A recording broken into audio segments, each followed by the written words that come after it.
This is John. This is Danny. Welcome to Do You Know? All right, man. So what's up? Okay, so do you know about the stereotype of the Florida man where, someone in Florida does something, some kind of wacky crime, and it's like, Florida man kills another man with a fish, or he robs a bank with like a dog, are you familiar with that? Yeah. Okay. Yeah. Well, it turns out the reason why you hear about Florida people so much is because the laws in Florida are geared towards the news being able to access criminal databases.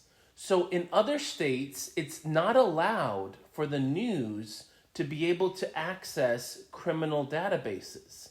So just as much crime happens in every state, but the tabloids in Florida are able to access the police database to comb through and get the most outlandish crimes that occur along with their pictures. Oh my God. And that's why we hear about Florida people. That is hilarious. Right. It was like no one had any idea. I know I didn't. I thought Florida had like the most outrageous people in the planet. That's what I thought. Like you'd Right. hear, or there's always that like on social media.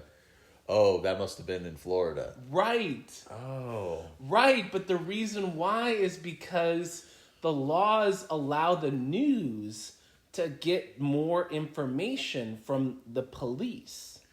Okay, is that the only state that does that? That's the only state that does it. At all 50 states? At all 50 states. Wow, so why is it so different? You know how states are? Like, they just, one state does one thing, another state does another thing, I mean, it seems like wacky things do happen in Florida, though. I mean, even like we have the football player, he just got hit by a car.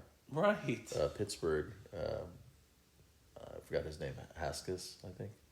But we had Kobe Bryant die in a helicopter crash. So, you know what I mean? Yeah. But the thing is, it wasn't blasted like the tabloids would have done it if they had access to it from a juicy sensationalist perspective. They should make all databases like that public record. Well, right. And then you would have an even distribution, and then you'd hear about it from everywhere. But right now, we only hear about it from Florida. But they're allowed to scan the police scanner. Right. Okay. But not actually like booking. Right, so they could. So Florida's able to look through all the history, every single jail in every county, Right. and find the most outrageous stories, Yes. and then right there, sensationalized story. Exactly. Everyone clicks on it. They Yeah. get paid. So there must be a huge amount of news outlets that specifically moved to Florida Yes. to take advantage of this one thing that makes them unique. Yes. Wow. I wonder if like there's probably some international outlets. Yeah, probably. Do you think around the world in other countries they allow what Florida allows? Like if you had to guess. Well, I know that there's like, I think in Britain they have like a page 6 or something where news sort of leaks, but I've read it and it's very tame. So Well, they speak differently. right. It's like a different culture. Yeah. It's crumpets and tea. Yeah. And it's like normal. I mean, to have It's very civilized. very, very civilized. Absolutely. I Yeah. mean, they don't have guns, right? They don't have guns. So, Yeah. I mean, that is, you would think, like a group of people with guns would show up. And just make it weird, right? Like, Right. You think of like an Old West movie, they're kind of all, hiding in the saloon or playing cards, dancing, with the piano player. And then Right. in comes the Bright Gang, Right. from Tennessee or Kentucky or whatever. And they hold up the joint, Right.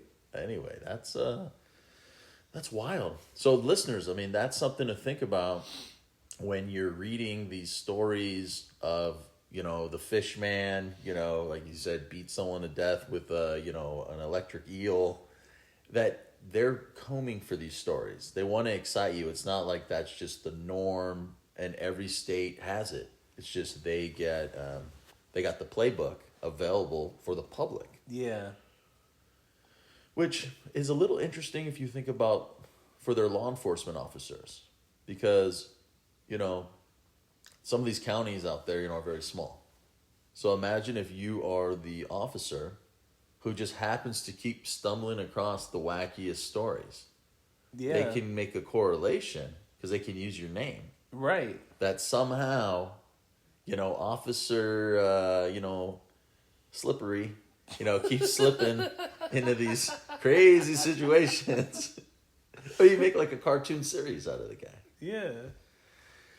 Anyway, we're going to talk about other states. I have something that I wanted to share with you that I found to be absolutely this is a staple of 2022 of where we are in the world when it comes to frivolous lawsuits, in my opinion. Yeah.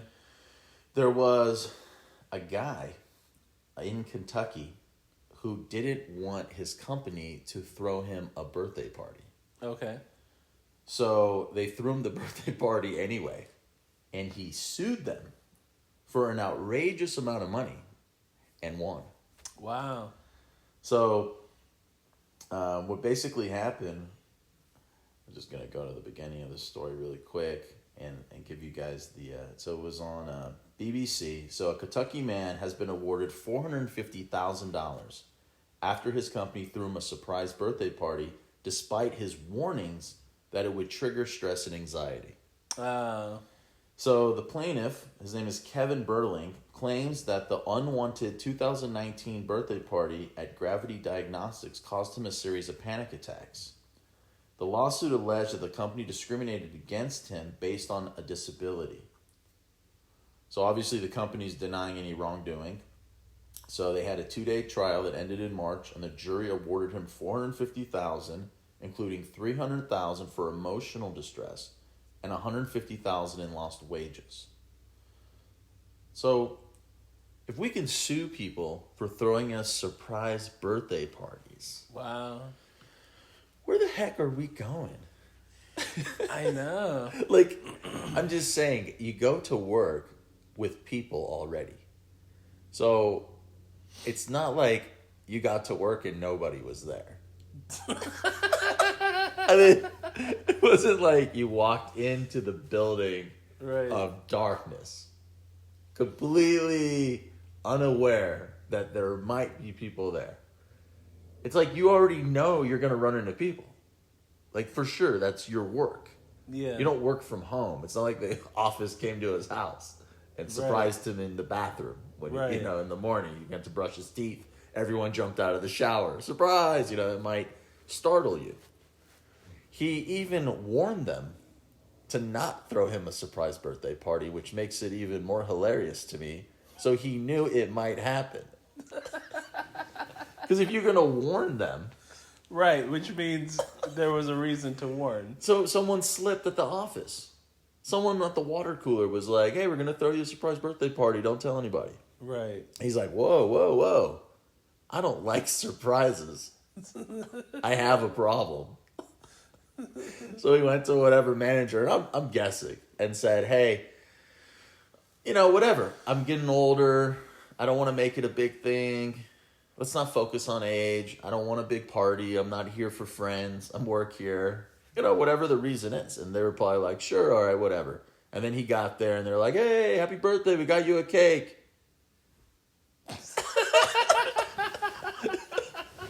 And he's like, no. $450,000. Emotional stress. $300,000. Well, what if they had like clowns and he was like scared of clowns? Yeah, that would be bad. But I mean, I'm saying there's got to be like some. He's not a child. There's got to be some story. Well, I know. I wish they had pictures of the birthday party. Yeah, I mean, like if it was just wild. Maybe it was just like a murder party, like with knives and blood or something. I don't know. They surprised him by punching him. Right? Just beat him up, right? Dragged him around the office. Happy birthday, sucker. Oh, you didn't want one? We're going to throw you 2 parties today.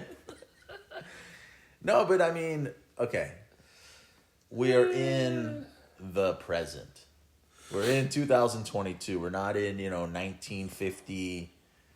We're not in 1980. I mean, we are literally in the era of anything is possible based on opinion. So however you feel now makes the reality. It's not, there's no more actual reality. That's done. So the reality of having a birthday party and not wanting it, now it's like illegal. Right. Because we have so many just frivolous rights. So if you say, hey, I don't want a birthday party, and you get one anyway, you can sue the crap out of them. So what does that mean for other things? Like, we just had Passover, right? How about if you told your work, you can't work because you have to go to get ready for the Passover week. So you can't go to work for however long it takes you to mentally and physically prepare for the week of this holy tradition. Can you now, if they go, listen, you have to come in. Like, we can't just give you a vague and ambiguous amount of days off. But you told them, hey, I have an issue. I physically need to get ready for this event. Can you sue them now and say, hey, they forced me to come into work. I needed, a month to get ready for Passover. Right. Or I need a month to get ready for Christmas or Thanksgiving or whatever holiday you want. Why couldn't you say the stress and anxiety, right, is the issue? Well, you could definitely say that for a wedding. People stress out over weddings. Okay. So you could definitely say, I was stressing out over a wedding, and I couldn't go to work because of that. And your work said that's not a valid reason, and they forced you to come in, and therefore the person sued because they said, well, no, I had excess anxiety over that. I could see that for a wedding because people stress out over weddings currently. Yeah, I mean, this just opens as they call it in the legal world, they have what's called precedent. Yeah. So as soon as a case wins, okay, especially with I'm not positive, I believe this had a jury that I had read a few minutes ago. Yeah. So a jury case, so that's your peers. That's what a jury is. It's people like you that get selected, that have, things in common with your background per se, or the community. Yeah. So if that's going to win, then I'm guessing there's lawyers right now as we are making this podcast who are getting cases together. They're sending out, those advertisements. Hey, have you been emotionally stressed? Do things bother you? Are you diagnosed with anxiety disorder? Call this number and law firm, such and such is going to give you a free consultation.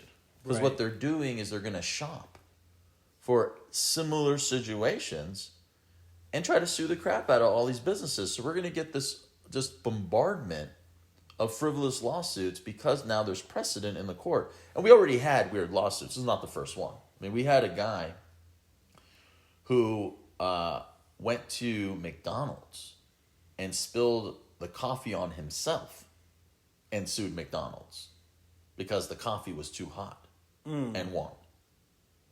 So we've already had weird lawsuits. Right. I mean, literally, can I get a hot cup of coffee? I mean, I'd like it really hot, please. And they're like, sure. Here you go. Ow. I'm burned. $100,000. Yeah. Or whatever.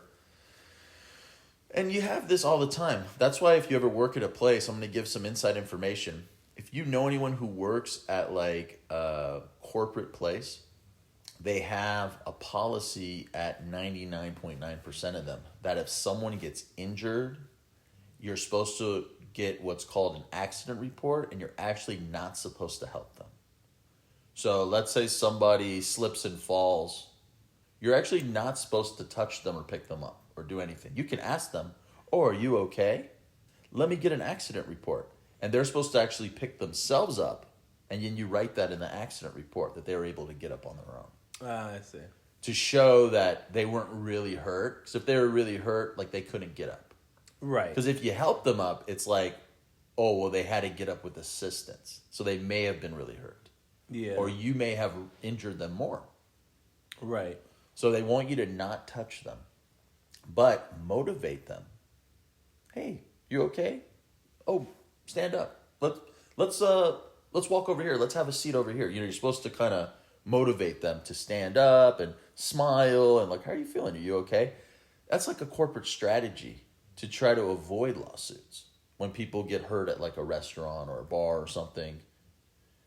The other thing is to determine where they were. Like, were they off the property? That's what they love. So like if someone slips like right at the door going out, but they landed like on the city like pavement, Right. it's like, oh, well, they got hurt on the sidewalk.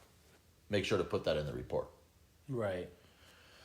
Because they're trying to have the least amount of accountability. I knew someone who had went to the famous seafood buffet in Las Vegas. And for some reason, the plates that they had brought out were so hot that this person got like, you know, whatever, I'll say 3rd-degree burn. Like not 1st-degree burn, not like the end of the world. Yeah. But like a 3rd-degree burn. I mean, a serious burn from picking up this plate. And when they tried to complain to the manager at the restaurant, they said, well, we can give you an accident report. This person tried to get a lawyer. They tried to do the whole thing. They actually had a burn. They ended up going to the hospital, the whole thing, right? Getting the wraps. There ended up being no lawsuit because of that accident report. Was able to somehow wiggle out from the lawsuit because of what was written in that report and what was signed. It was like the person who got injured signed that report agreeing with what that manager had wrote and somehow had lost some of their own rights. So my advice, if you ever get injured at a restaurant or bar, never sign the accident report. Don't agree with it. Yeah. Okay? If anything, ask them for another accident report and write your own accident report and ask them to sign that. A blank one. Yeah. Exactly. And take a position of like, hey, you aren't a doctor. You're not going to diagnose me. Right? I mean, that's basically what's happening. They're going, well, you're okay, right? You can smile. You can move both your legs. Who knows? But on the other hand, if you are okay, then maybe just be okay. It doesn't necessarily mean you have to go and try to sue. I mean, you get this, have you noticed like people who get in car accidents? The first thing that they usually do is lawyer up. They could be in like a minor traffic accident. Right. No injury. And the first thing they want to do is like get a lawyer. They want to go and get like massages or whatever it is, like a whole thing. You know, do that and then like make a big lawsuit against the insurance company. And the lawyer takes most of it. At least 33%, if not 50%. Really depends on your lawyer. Yeah. So I'm not sure where we're going with society because the more of these that happen, the higher it's going to cost for other people to get real insurance. Well, if you watch TV, I mean, you see these commercials, and they're just like, "Hi, this is Jacob and Ronnie, and I'm a lawyer, and call me for your accident or injury. I'll fight for you." Mm-hmm. You know, so I mean, they're just and if you drive anywhere, I mean, you see these billboards, and they're everywhere, and it's like 33 years experience fighting for you. Call 555-555-555. You know, and it's like the lawyer presence in Los Angeles anyways. I mean, I don't know about Las Vegas, I don't know about Austin, I don't know about Israel, but it just seems that we are bombarded specifically here on attorneys. So I could understand why someone getting into an accident would do so because the commercials tell them that's the thing to do. Yeah, and that's basically right. Motivating them, they see it, like you said, 55555. They get hurt. They call the number. Hey, I've been hurt. What do I do? And yeah, the lawyers will do it the way that they learn to do it. I mean, the whole nine to try to get these really frivolous suits. Not too long ago, I was driving, and I'll tell you, some of these EVs, for some reason, I can't hear them, Right. and it really bothers me. Yeah. Because one of the senses that I use when I drive is hearing. So this EV, somehow, there's like no room. Like I didn't pull right up to the crosswalk, like in the crosswalk. I'm behind it, like let's say I'm behind it 3.5 feet. Just kind of giving myself a little room to not be right up on it. There's like, people walking across the crosswalk. I think it was children like getting out of high school. We live like right near a high school. So this EV from the right lane, who's going to turn right, like pulls in front of me. Like almost like they parallel park like in front of me. Yeah. And I was a little distracted. So I had looked down at my cell phone, which is my bad. Light turned green. The car to my left, they go. Right? So I take my foot off the brake. And right when I step on the gas, I tap them. And I'm like, what the heck? How did you even get in front of me? There was no one in front of me. You parallel parked in front of me in the middle of the street. Wow. I didn't hear any of it. It was like silent. So we pull over. I wasn't going to like make a big deal. It's my fault. I tapped you. I'm sure your car is worth $1 million, whatever, right? Your little Tesla or whatever.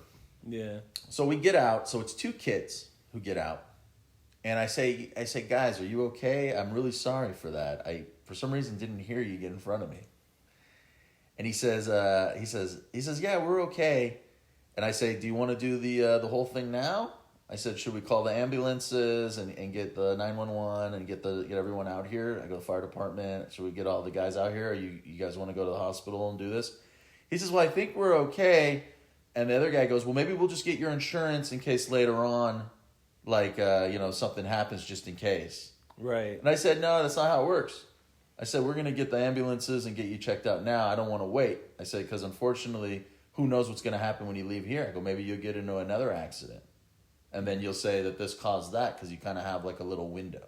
So I'd rather get you checked out now, but I don't mind calling 911 and reporting this emergency. Right. So he says, no, you don't have to. I said, are you sure, guys? I said, you sure you don't have brain damage? And he says, no. I said, okay, I just want to make sure. I don't know how strong those cars are. They look flimsy. And he says, no, we're good. So we all shook hands. We left. I didn't give him any of my information. And I'm not sure if that's illegal or not. But I wanted to make a point. And my point was, if you do get into an accident, take the responsibility of what the law is, in my opinion, and just say, hey, if we're hurt, let's do this right now. Right here, right now. Tow the car, get an ambulance. I mean, make the whole scene. Let's close the street. Let's do the forensic investigation. Right. And let's make it extreme. Because I'll tell you, 9 out of 10 people, in my opinion, are going to do exactly what they did. They're going to go, nah, it's not worth it. They're on the way somewhere anyway. So if someone's not really hurt, they're not going to want to call in like the choppers and the National Guard and, do like a whole huge thing. Right. But it would have been funny if they did call my bluff and go, yeah, I'm really hurt. Call the, Yeah. call everyone. Call the SWAT team. Then you're on 911. I think I have an emergency here. This Tesla, I tapped it at 1 mile an hour. These guys are claiming brain damage. Right. Wow. Yeah. Have you been in any fender benders since the pandemic? I mean, it seems like more people are on the road now, so I could imagine. No, I've been driving a little faster at night, but I haven't had any experiences with anyone, thank God. So, when I drive like around 2:00, and I drive around 10:00 at night. Mm-hmm. So there's not a lot of cars out. That's a good time. Yeah, there's not a lot of traffic. Yeah, usually it's like when the school lets out around here. So that like 3-4 o'clock time, it's like in our area, it's like super busy, and it's like they close the street. I think kids are getting hit in the street where there's not a crosswalk. Yeah. So they put all these cones to try to deter, I think, the kids from just running across the street to get to like the bus stops and the different stuff. Right. Is that new? Like, do kids now just run across the street more than they did in the past?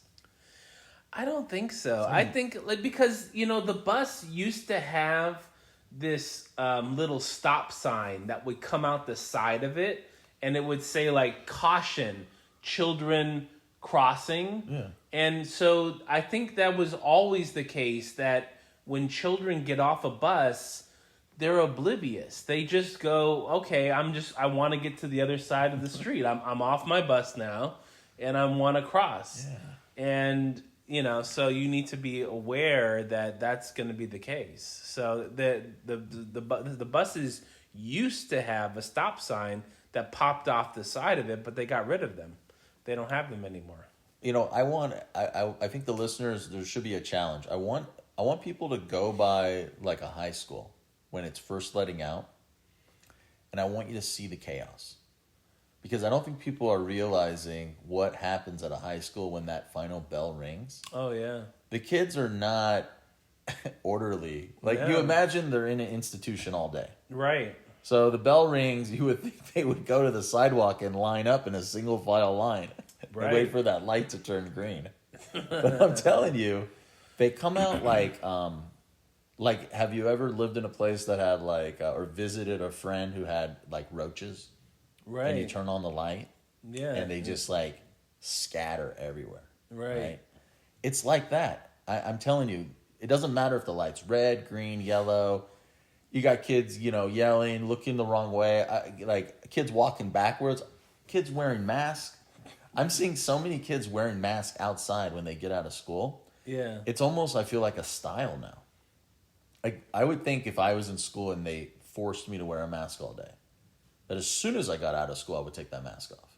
Yeah. And they're just like wearing it. A lot of times it's, hot here in the valley. And they're wearing like sweaters and jackets and beanies and profusely sweating. And I'm like, what is happening in this world? The price you pay for fashion. I mean, my God. Yeah. It's unbelievable. So, anyway, I hope the listeners just try to make a mental note of that when you go by a school. The reason they have those signs to go down to 5 miles an hour, it's because kids will literally just run in front of your car. Yeah. I don't think they think twice about it. I'm not sure if it's parenting or if it's just rebellious attitude of like, hey, this car's not really going to hit me. I'm invincible. Yeah. And we're in a school zone. He's supposed to slow down. Right. And so they have the power and so it's like, hey, watch out, man. I got my skateboard. I get to go in front of your car. So I'm always cautious. I try to be cautious, when I go by, because we live next to basically a middle school and a high school. Yeah. So, between all the parents and these lines of cars, I still don't understand why, if you were going to go to a fast food outlet, they have to make a place for all the cars to go through without impeding traffic. You couldn't put a fast food place, for example, at the corner by the Beverly Center. That would block La Cienega Boulevard up. And it would have to be off the main street. Right. So why can't they do that with high schools and have people have to pull in to get the kids? So I'm seeing these tremendous caravans of cars that are blocking we live off of Platte. Yeah. So they're blocking the whole, and so it's a main street all the way down. Yeah, I don't know. It's a mystery. Yeah. When you picked up your kids, did you ever have to sit in these lines? Well, what I would do is I would park down the street a bit, and then I would get out of my car and walk, and then meet them, and then we would walk together. There's no way I'm going to sit in a line. And that doesn't make sense because it's just a lot faster to just park, walk, pick them up, and then you're out of there. Yeah, how are they going to even find you? Right, exactly. It's you waving to them, honking, no one knows what you mean. Yeah, I just the lines never made sense to me. Okay, so this is the last thing. Since I just talked about honking. I was in Van Nuys, and I was picking up a friend off of right by the post office. And my friend, I couldn't see where he was. So I had texted him, hey, I'm in front of the post office. And, hey, I'm coming out. All right. I'll honk my horn, let you know where I am. So I beat my horn 2 times. Honk, honk, right? Right. I got an old horn. And I got pulled over by the police. What? Yeah, and I got a ticket for unnecessary use of my horn. Wow. And the cop had said to me, why are you beeping your horn? And I said, my friend is here, and I can't see him. Wow. But I said I would beep my horn twice. So he knew kind of the vicinity I was, since the post office has 4 sides to it. Yeah. Like there's 4 sides you could go. And I thought if I beeped twice, he would hear it and then be able to use, his ears to be like, oh, he must be on the other side or whatever, right? Yeah. Because what am I gonna do? Keep driving around? Oh, hey, I'm by the back door. I don't know which door is what door. It's not my post office. Right. Yeah. So yeah, so the Van Nuys Police Department. They must be really hurting for tickets. Yeah, it was like a unnecessary use of the horn, and it was a moving violation. Wow. Yeah, so like I had to go to traffic school. I had to go down to the courthouse. Wow. Pay the fine. It wasn't a lot. I think it was like $100, but it was like, really? Out of all the things happening, you get me for 2 beeps of the horn. 2 beeps of the horn. That's bad. Wow. I mean, they are hurting. It's a rough neighborhood. So I get it. They don't want people, honking their horn. I bet you they'd give you a ticket for loud music if you had loud music. Yeah. Probably that kind of area. Yeah. Yeah, like keeping the... It's probably the broken window syndrome. So, like, you know how policing... They want to police the small things so that the big things don't get out of hand. So, in other words, you get the horn, you get the loud music, so that you don't end up with the people getting hit at the crosswalk or the speeders. Right. You know what I mean? So you show them that you're cracking down on. Yeah, on because the they law. see that and then they're nervous. Now they're like, oh, the cops are pulling people over. Right. Better behave. Right. Put your seatbelt on. Exactly. Yeah. We had a listener who contacted me. You were away. You were in Mexico. Yeah. And I don't know. I want to get the update from that. But I had a listener contact me and had said the reason that the FBI is in Malibu is because Biden's son is now living in Malibu and having Secret Service protection, costing the U.S. taxpayer $30,000 per month. Oh. And for the Secret Service to be there with other federal agencies, including FBI, the taxpayers are paying $20,000 a month. Wow. So that's why you may have had FBI agents, as this listener had said, because they're looking for things to do in that area. Yeah. Because they're stuck basically in Malibu. Oh. So they're looking for people who, are like deferring on taxes, people who are, involved in whatever federal crimes, and they're making an effort to stop by or surveil them because they have to stay in that area. Oh, okay. And I thought that was interesting because I had no idea that we have the president's son Yeah. in Malibu now as a resident. All right. We'll So- check it out. Yeah, so how was it? What was give an update? Yeah, so basically we went on a cruise. It was a 7-day cruise to Mexico. We went to Puerto Vallarta, Mazatlan, and Cabo San Lucas. Mm-hmm. We the highlight of the cruise was swimming with dolphins.